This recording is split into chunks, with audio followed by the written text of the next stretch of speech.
É com muita alegria que convido você para juntos compartilharmos um pouco sobre a oração. Muitas vezes surgem dúvidas nas nossas mentes e elas nos impedem de sermos mais ousados, fervorosos, perseverantes. O alvo é fazer você crer naquilo que Deus pode fazer através das suas orações. Perguntas do tipo: por que devo orar? Se Deus é soberano e Ele sabe todas as coisas, por que devo pedir a Deus algo que Ele sabe e que é da sua vontade fazer? Estas perguntas precisam de respostas. E eu quero te dizer que na Bíblia existem respostas para essas perguntas. Deus vai falar ao teu coração. Eu vou apenas te conduzir nessas verdades. Então, você já deve ter se perguntado: será que as minhas orações fazem diferença? Será que elas mudam alguma coisa? Será que Deus precisa delas? Ou será que Ele apenas quer que eu ore como um dever ou como um exercício religioso? Descobri que conhecer a razão de se fazer algo, compreender a razão de se fazer algo, gera uma força motivadora em nós. E o contrário também é verdadeiro. Ninguém gosta de exercícios religiosos. E fazer algo sem saber por que você está fazendo, isso automaticamente gera em nós um desânimo. E aí nós até paramos de fazer. Então podemos dizer que a chave para uma oração fervorosa, persistente, é um profundo conhecimento das Escrituras Sagradas. Então nós podemos responder essas perguntas. Vamos começar mostrando um texto a você da Bíblia. E eu quero exemplificar, mostrando esse texto, falando para você que muitas vezes, quando mostramos um exemplo, respondemos uma pergunta, mostrando exemplos, essas verdades ficam mais vivas e se tornam mais compreensivas na nossa mente. E dificilmente vamos esquecer. Então eu queria abrir a Bíblia aqui no livro de Ezequiel, capítulo 22, 30 e 31, que diz assim: busquei dentre eles um homem que tapasse o muro e se colocasse na brecha perante mim, a favor desta terra, para que eu não a destruísse, mas a ninguém achei. Por isso, derramarei sobre eles a minha indignação. Aqui está uma nação que pecou contra Deus. O seu pecado chegou ao limite e Deus precisava agora exercer o juízo sobre aquela nação. Lembre-se, Deus é o juiz de toda a terra. Mas você vê nesse versículo Deus dizendo: busquei dentre eles um homem. Ou seja, Deus está procurando um intercessor. Deus está procurando um homem de oração para se colocar entre ele e aquela terra, ou seja, entre ele e aquela nação. Deus está à procura, Deus estava à procura. E o que aconteceu? Ele disse: mas a ninguém achei. Aqui nós vemos Deus buscando evitar exercer o justo e merecido juízo sobre aquela nação. Deus deseja ardentemente poupar a nação. Dá para perceber? Ele deseja. Ele diz: busquei, procurei ardentemente poupar aquela nação. Mas, por estranho que pareça, Deus está desamparado. Ele diz: mas a ninguém achei. Se ele não encontrar um intercessor, se ele não encontrar alguém que ore, alguém que interceda, Deus não pode exercer o juízo. Deus não pode evitar, exercer ou poupar aquela nação. Por isso aquela nação foi para o cativeiro. Não havia um intercessor. Então podemos concluir com esta passagem que o fato de Deus não encontrar um intercessor, aquela nação foi levada para o cativeiro. E por causa disso a destruição veio sobre aquela nação. Podemos concluir também que se Deus tivesse encontrado o intercessor, aquela nação teria sido poupada. Não é isso? Agora nós podemos ver um outro exemplo. Você lembra quando Deus tirou o povo de Israel do Egito? A Bíblia diz que eles estavam indo a caminho de Canaã, da terra prometida. E no meio do caminho, aquele povo, aquela nação, resolve rebelar-se contra Deus. E eles constroem para si o bezerro de ouro. Essa passagem é muito conhecida, encontra-se no livro de Êxodo. E eles constroem, rebelam-se contra Deus e fazem daquela imagem o seu próprio Deus. Voltam as costas para Deus. E Deus, indignado e ultrajado, declara uma sentença sobre aquela nação. Vou destruí-los. Mas ali acontece algo especial.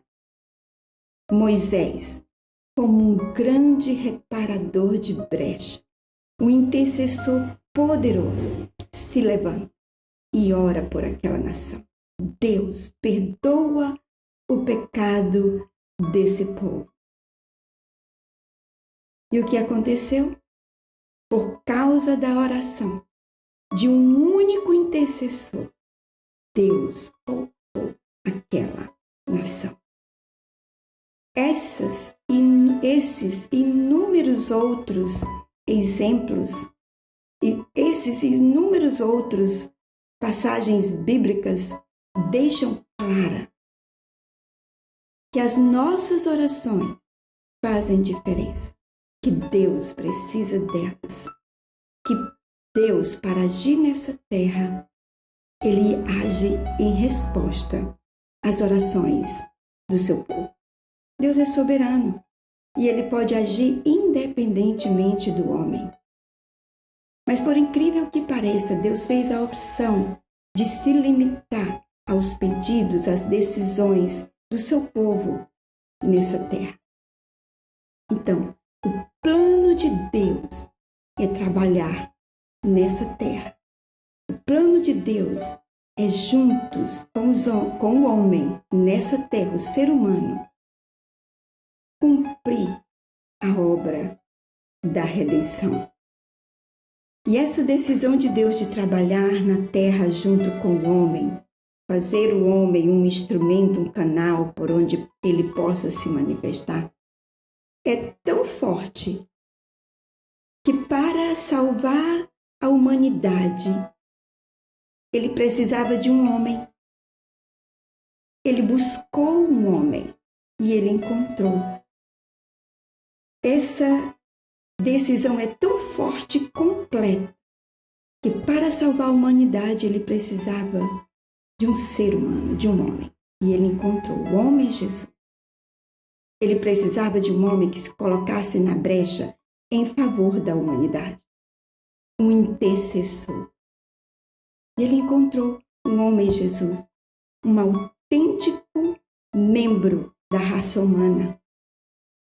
Você o vê ali, orando no deserto, passando 40 dias e 40 noites orando, se retirando das multidões, procurando um lugar de oração, orando, passando a noite em vigílias, orando com forte clamor e lágrimas, dizendo: Pai, se possível, passa de mim esse cálice. Contudo, não seja feita a minha vontade, mas a tua vontade.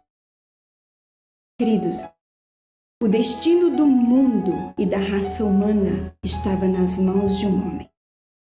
Jesus.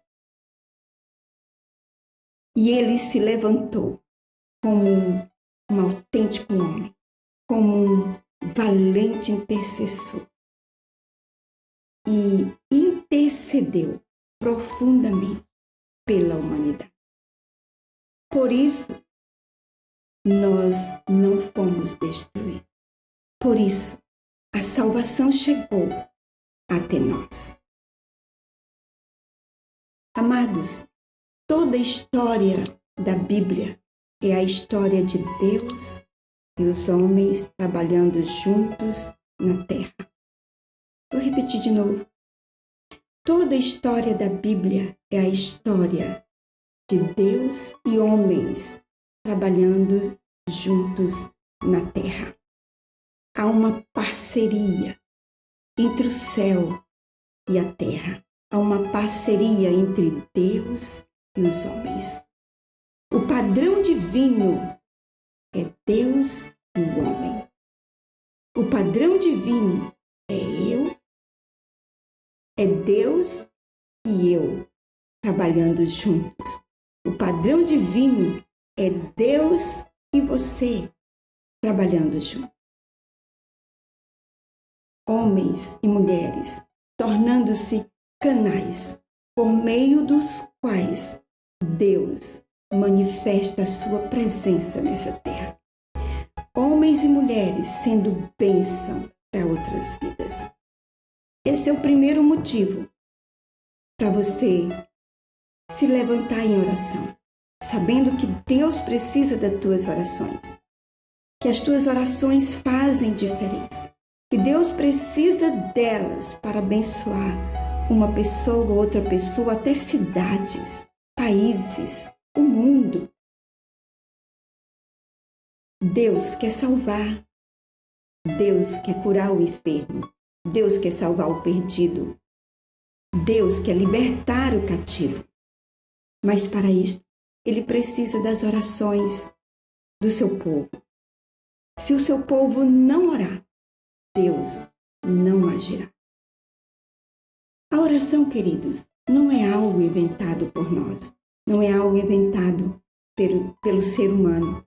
Na Bíblia, existem muitas referências, muitos versículos, e que podemos chamar, que podemos definir como o chamado de Deus para a oração. São as famosas promessas de respostas de oração. Elas estão ali e eu as vejo como um clamor do coração de Deus para que oremos. Eis alguma delas. Clama a mim e eu responderei. É Deus convidando você para orar. Eu lhes garanto que meu Pai lhes dará tudo o que vocês pedirem em meu nome. Tudo que vocês pedirem em meu nome, isso farei. Peçam e lhes será dado. Busquem e vocês encontrarão. Batam e a porta se abrirá. Porque todo aquele que pede, recebe. Todo aquele que busca, encontra. Todo aquele que bate, a porta lhe será aberta. Porventura, não fará Deus justiça aos seus escolhidos, que a Ele clamam dia e noite? Deus está nos chamando para a oração. Deus está nos chamando para despertar do sono.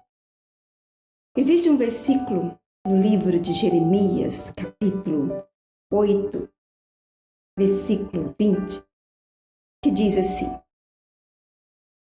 o tempo da colheita passou, findou o verão e nós não fomos salvos. Esse versículo é muito forte. Eu temo e tremo quando leio esse versículo.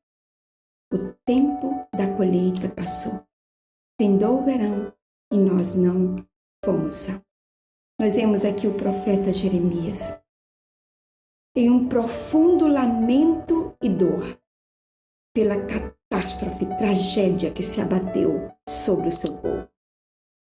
A época da colheita havia passado e o povo continuava faminto e sem salvação. Queridos, o destino de muitas vidas está nas nossas mãos. O destino da tua família, o destino do teu bairro, da tua cidade, o destino do teu campo missionário está nas nossas mãos. O tempo da colheita passou, é muito forte. Vai chegar o dia em que os céus se abrirão e o tempo da colheita passou. O que nós estamos fazendo com o nosso tempo? Não há mais tempo a perder. O nosso tempo é precioso. Perceba como Jesus veio a esse mundo. Ele veio com foco. Se ele falhasse, toda a humanidade pereceria. Sabe o que ele disse? A minha comida, ó Deus, nos ajuda a compreender essa verdade. A minha comida consiste em fazer a obra do meu Pai, fazer a vontade do meu Pai e realizar a sua obra. A vida de muitos depende, de muitas pessoas dependem das nossas orações. Amados, o meu desejo é que sejamos movidos por um sentimento de responsabilidade e compaixão. Que essa palavra possa ter tirado algumas dúvidas do seu coração e que você comece a uma decisão de ser mais fervoroso, mais perseverante na oração. Amém? Que Deus abençoe o seu coração.